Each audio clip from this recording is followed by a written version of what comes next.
नमस्कार, आप देख रहे हैं जन एक्सप्रेस। मैं हूं आपके साथ अनुषी तिवारी। दिल्ली वालों के लिए एक नई खुशखबरी आई है और ये वही खुशखबरी है जिसे सुनकर आम आदमी का चेहरा खिलता नहीं बल्कि बिजली के मीटर की तरह तेजी से घूमने लगता है। दिल्ली में अब सिर्फ तापमान नहीं बढ़ेगा, बिजली का बिल भी बढ़ सकता है, क्योंकि दिल्ली विद्युत विनियामन आयोग यानी कि DERC ने बिजली कंपनी और fuel and power purchase advance meter surcharge बढ़ाने को मंजूरी दे दी है। मतलब साफ है, बिजली बनाना और खरीदने का खर्च बढ़ा है तो उसका हिसाब से आखिरकार जनता के जेब से ही निकलेगा। आखिर हमारे सिस्टम में एक परंपरा तो बड़ी मजबूत से निभाई जाती है, मुनाफा किसी का तो यहाँ नुकसान किसी और का बिल आम आदमी ही भरता है। हालांकि राहत की बात यह है कि 0 से 200 और 200 से 400 यूनिट की बिजली खर्च करने वाले अधिकांश उपभोक्ताओं पर इसका ज्यादा असर पड़ने वाला है। और जिन लोगों को दिल्ली सरकार की बिजली की सब्सिडी मिल रही है उनके लिए फिलहाल मीटर की सुई उतनी डरावनी नहीं बनेगी। लेकिन अगर आपके घर में एसी, कूलर, फ्रिज और बाकी इलेक्ट्रॉनिक सामान गर्मी में लगने की जरूरत है तो खपत 500 यूनिट से पार पहुंच रही है तो अगला बिजली बिल देखकर आप पसीना और गर्मी ज्यादा बढ़ सकती है।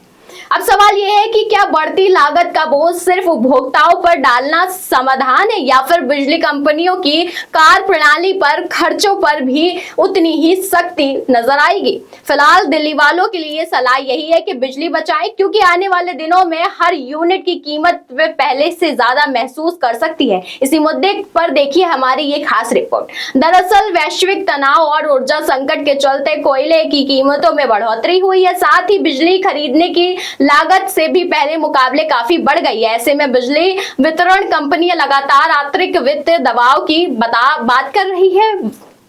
यही वजह है कि दिल्ली में विद्युत नियामन आयोग यानी कि DERC ने डिस्कॉम कंपनियों को अप्रैल 2026 के लिए मासिक पावर परचेज एडवांस चार्ज यानी कि PPAC वसूली के मंजूरी दे दी। इसके तहत 500 यूनिट से ज्यादा बिजली होगी तो 3.30% तक ही बढ़ोतरी हो सकती है। और दिलचस्प बात यह है कि बिजली कंपनियों पर लगाए गए 10% सरचार्ज की सीमा यानी कि कैप भी हटा दिया गया है। मतलब अगर भविष्य में बिजली खरीद की लागत और बढ़ती है तो उसका असर सीधा उपभोक्ताओं के बिल पर दिखाई देगा। हालांकि राहत की बात यह है कि दिल्ली की सरकार ने पूरी 50% बिजली सब्सिडी पाने वाले उपभोक्ताओं पर इसका कोई असर नहीं पड़ेगा।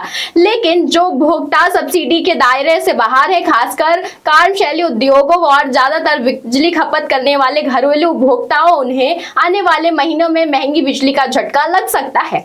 यानी गर्मी में एसी चलाए जरूर, लेकिन अब मीटर की रफ्तार को भी नजर में रखिए, क्योंकि इस बार सिर्फ तापमान नहीं बिजली का बिल भी बढ़ सकता है। फिलहाल इस खबर में बस इतना ही। ऐसी तमाम खबरों के लिए देखते रहिए जन एक्सप्रेस।